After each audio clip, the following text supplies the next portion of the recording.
Yesterday, Sayadaw explained that being free of fault, being free of acts that are blameworthy, and living and being in happiness are connected by cause and effect. So one who wants happiness needs to know that the cause for it is living a life that is free of fault, that is not blameworthy. So, and Sayadaw mentioned, he talked about Kusala, the mind that is free of fault. So this is where when we have the Kusala mind, this is how we can live in a way that is blameless. The Buddha said that all beings want pleasure. All beings want happiness and peace. But we can't get these for free. So because we're beings that live in the realm of the senses, for beings in this realm, when one gets the object of one's desire, then that's a type of happiness. And people think of it this way. And so they give priority to getting the types of pleasure that one can get through the senses. And in time, this becomes very ordinary. If we put all our energy into getting this type of sense pleasure, happiness through sense pleasure, we will get happiness or pleasure, but it's enough to kill us. So that type of happiness or pleasure that we gain through sense pleasures is not true happiness or pleasure. So we have to understand that these are dangerous pleasures. A pleasure that is dangerous or deadly is not good. So the sense pleasures have many dangers involved. And one danger is that it leads us to break our morality. So we may, because of trying to gain sense pleasures, we may do transgressive acts, such as killing or stealing, adultery, lying, and so on.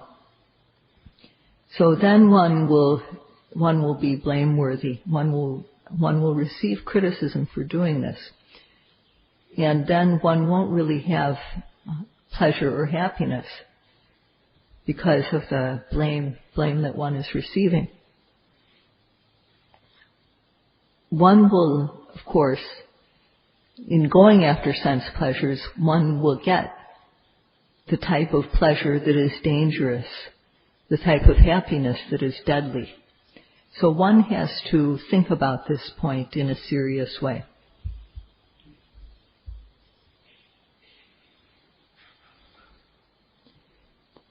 The people who have come here now to practice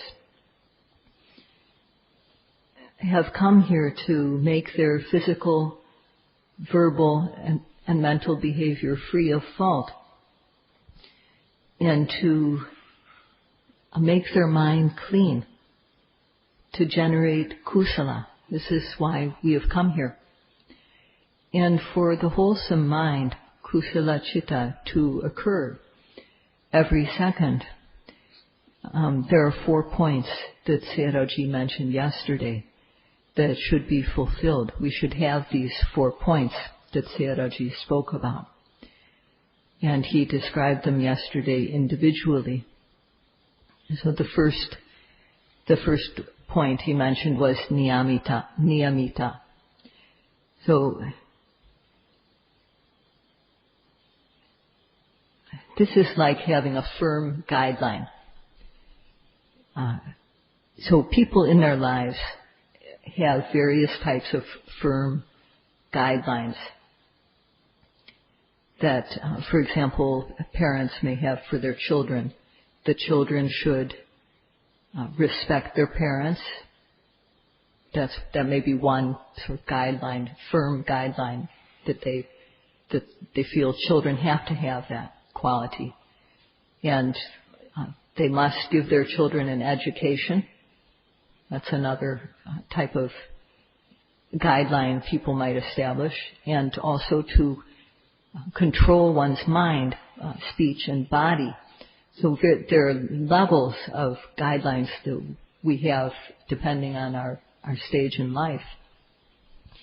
If one doesn't establish any type of firm guideline about one's life, then mostly one won't be able to control oneself. And thus one will end up doing things that are not free of fault. One will end up following one's desires and wind up with excessive greed. One will follow one's anger and act out of anger. And one will give in to ignorance also. One won't know. So one will live in a stupid way. And we can be overcome also by pride or envy, jealousy. These are all blameworthy characteristics. These are all faults. So, but by and large, people are carried away by having good sense pleasures, having good sense experiences, especially when one is of a certain age. So one wants to have one's desire for something good to look at, one's desire for something good to hear, smell, taste, and touch. One wants to have these desires fulfilled. And one is captured by things that provide that. One doesn't want to part from their source of good experiences. So if we spend our time going after this type of pleasure, then we reach the end of our life in a pitiable state. So people who emphasize gaining sense pleasures are those who really don't have any compassion for themselves. Because being human, if we can't live like a human being, and having a human mind, if we don't develop a real human intelligence or human wisdom, then that's something to pity. That's really pitiable when people are in that state.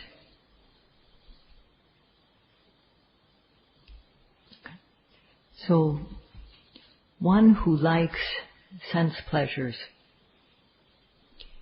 is bound to these pleasurable sense objects by greed for them, kamatana. And it's hard to pull away from these objects that through which we get pleasure.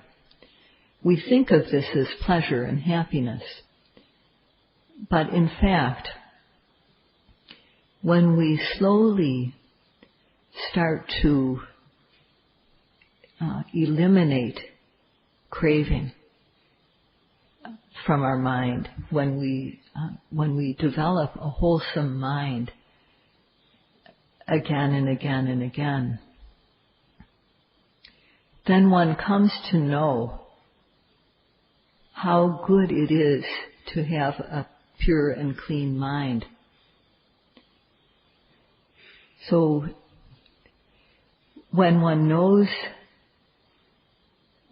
the goodness of the pure and clean mind, then one will cherish it. One will cherish the method that is used to gain this purity of mind. and one will cherish living with a pure mind. And so at that time one will slowly be more and more, I forgot one verb here. One will slowly do more and more and more wholesome things in one's life. If not, if one doesn't come to see the value of purity of mind or a clean mind, one won't see that there's any need to avoid unwholesome deeds. One won't understand the benefits that come through doing this practice, the purity of mind. And thus one won't have any faith in the practice. And without faith one won't have any desire to gain the results. And so one won't be brave enough to give up the pleasures one has in one's daily life, or that one has normally. So in that case, one will be losing their time. One will lose one's valuable time, one's time as a human being. And even among some yogis here, they don't yet value the practice. It's apparent because they practice in a stop and go way. They practice some and then they don't apply themselves. They apply themselves to the practice sometimes and then they don't. So this is an old habit when people behave like this. And one has to replace this type of old habit with the Satipatthana practice. So now people here have the objective to develop a mind that is high level, to make the mind wholesome. And for this, Sayadaw mentioned 4 points yesterday. And he said just now abhujita, but I think what he meant is niyamita. What one establishes the mental guideline for oneself. One makes a blanket decision that whatever object I meet, I'm going to face it with a wholesome mind. This is the first point that Sayadaw mentioned yesterday. No matter what arises, no matter what the situation, no matter what the object, I'm going to meet it. I'm going to meet it with a wholesome mind. So with this type of decisiveness, with this type of mental guideline firmly established, for the most part, what will occur in one's mind is the bhavana mind. This is the benefit that we get from having established this firm decision or guideline in our mind. The second point mentioned yesterday was parinamita vasena. This means that one inclines one's mind, one bends one's mind towards the wholesome side. So one tries always not to miss the object, so that the mind won't go to akusala. So one has the attitude that I don't want to let akusala happen, so I'm going to try to note every object so that unwholesome mind states don't arise. And sometimes what happens is akusala might arise, but in that case one notes the unwholesome mind and then brings the mind back again to kusala. So this is what is meant by inclining the mind towards the wholesome side, towards kusala. And this is something one can't do lightly. One has to do this vigorously. The third point is called samudacharita vasena. So, besides ordinary kusala, ordinary good deeds, in developing bhavana kusala, the wholesome deed of meditation,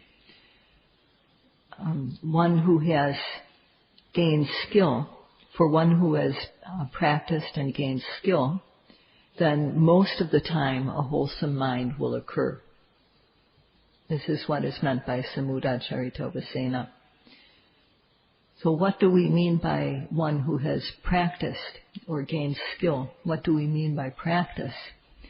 We mean that working according to a system, systematically, not without any need to compare what one is doing with science or anything like that.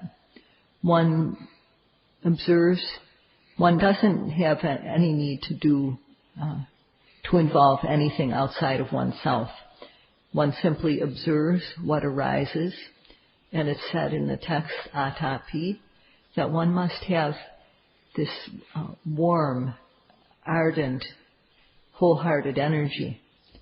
One can't be sluggish or slow. One's effort to observe the object needs to be active and brisk. And when one does so, sati will arise. To the extent that one's effort is good, sati will stick to the object. And then the quality of patthana will occur. The mindfulness will be steadfast. It will be firmly established. It will be exceptional. To the extent that our mindfulness is firmly established on the object, then the collectedness of mind, samadhi, will also be firm. So one develops these three mental factors again and again: virya, sati, and samadhi.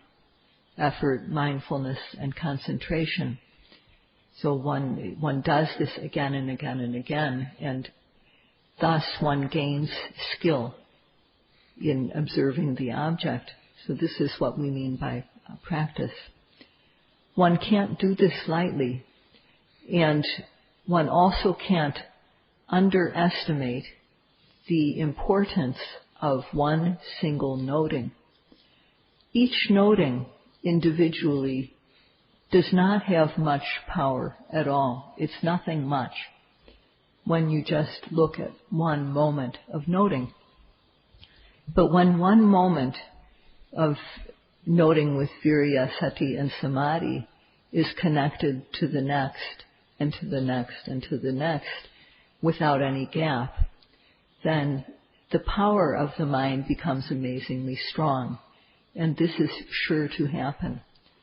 So one who has developed this good mental power, for that person, the wholesome mind occurs most of the time.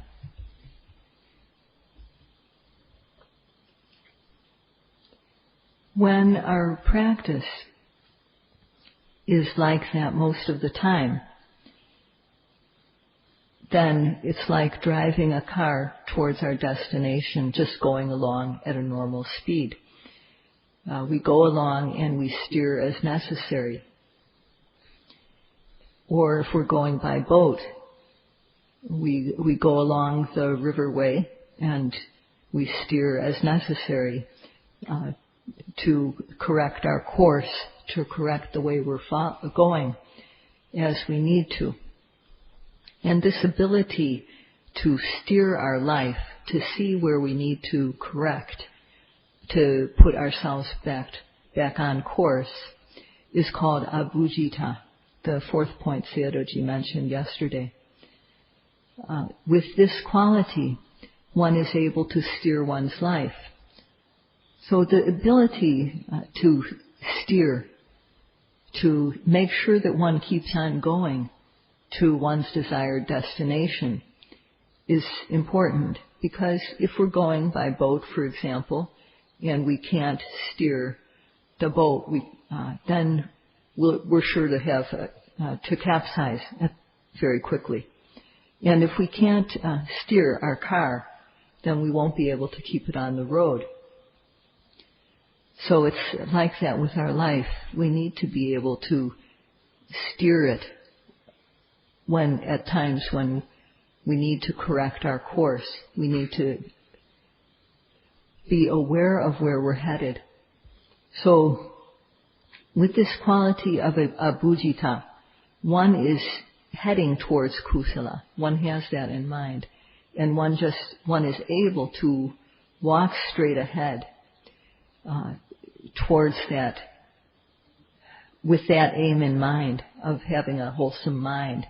And for such a one, the bhavana kusala mind occurs most of the time. So for those who don't have the opportunity to practice as we are doing now, for those who live on the outside, whatever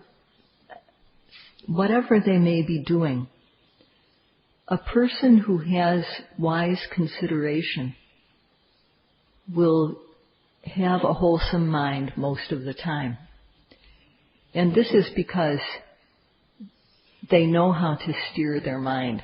They have the goal to keep their mind on track towards wholesomeness. And so they don't let it go into any type of major transgression. They're able to keep themselves on track because they have this ability to reflect wisely on their actions. So now, when we start out the practice, if we have in mind, I'm going to note every single object. If we have that as our aim, then that's what will come about. We'll be able to do it. If instead we just say, okay, whatever I can do is fine, I'm not gonna try, I'm going to just let it be, then then that's what will happen too. We won't develop the ability to note every single object. So we have to have this type of goal. We have to aim ourselves towards the goal of noting every single object.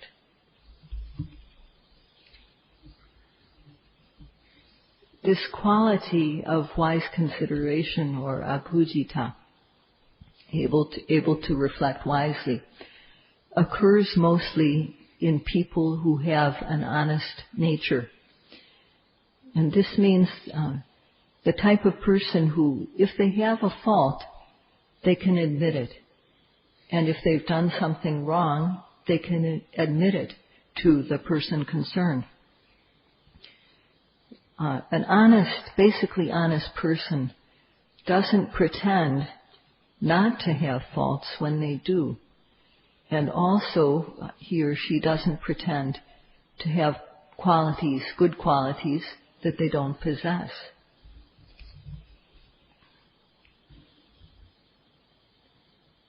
In the text, it describes what the causes are for this type of honesty or ability to have wise reflection. What are the causes for it to arise? And this is especially important for yogis who are practicing. The first cause for people to have this quality of being able to reflect wisely is to live in a place where there is where there is a refined, civilized way of living. To live in a place where one can find a good spiritual friend, where there are people or a person who is wise, who one can go to. Or also a place where one can do various types of wholesome deeds. Now, this country of Myanmar, it has its share of bad people as well as good ones. It has the full variety. But there are places within this country, and this is one right here, where one can learn about and practice the teachings of the Buddha. One can do good deeds, especially the good deed of meditation, which is the highest form of good deed that one can do. So this living in a place, this is called living in a suitable place, living in a place where the opportunity to do good deeds, the opportunity to associate with wise people, the opportunity to live in a place that is truly civilized. This is called patirupa desawasa, living in a suitable place. So this is the first cause for the quality of wise consideration, or abhujita. When one is in a place where there is a guide and one can learn the method, then one associates with that guide. So those who are here not to just do ordinary kusala, but are here to do the high level good deed of meditation according to the Buddha's instructions. And by virtue of the fact that the yogis have come here to this place, they are already relying on the good spiritual friend or friends who are here to learn this method. So when one arrives at a suitable place, one has the chance to rely on a good spiritual friend. That was the last point I wanted to say earlier. So the 4 points that Sayadaw mentioned that cause one to have the ability to reflect wisely. 1, living in a suitable place, patirupa desawasa, and sapuri supanesya, being able to depend on a wise person, a good spiritual friend, sadhamma savana, having the opportunity to listen to the true Dhamma, to the Dhamma of the wise. And to the extent that one practices, the wholesome mind occurs most of the time, isn't it so? And in whatever task one is doing, one can reflect wisely. So in that case, doesn't kusala occur most of the time? So these 3 factors, being in a suitable place as we are now, being able to rely on a wise person, a good spiritual friend, and having the chance to listen to the Dhamma, these 3 don't occur without a cause. There's a cause for them. And this is that in the past, we have done good deeds, and these have caused us to be able to come here, to have the chance to meet with a good spiritual friend, to have the chance to hear the Dhamma, and to correct our behavior with practice.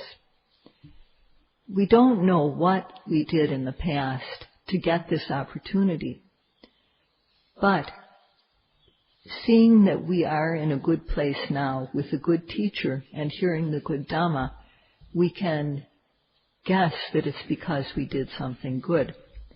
And this is, an analogy for this is that if we see smoke, we may not be able to see the fire, but we know that when there's smoke, there's fire. We know this. So when we see smoke, we automatically know there's a fire beneath the smoke. So in the same way, because of these good opportunities, we know that there must have been good deeds done by us in the past. So these, because these 4 points are complete in us. So thus when we apply the practice, when we meet with an enticing object, a sight, a sound. So Sayadawji's discussed 4 points. The 4 niyamita, parinamita, samudacharita, and abhujita. So these 4 points. When these 4 points are complete, then when one meets with an enticing sight or sound or smell, taste or touch, if we are noting, if we are doing practice, then Kusala, the Kusala mind occurs. The unwholesome mind doesn't occur. So for those who are noting well, they experience this. So Sayadaw would like to ask the yogis, urge the yogis, to use the points mentioned here as a guideline for making the most of the remaining time here at the retreat, however long you will be here. So first of all, niyamita, make the firm decision to have the wholesome mind with whatever arises.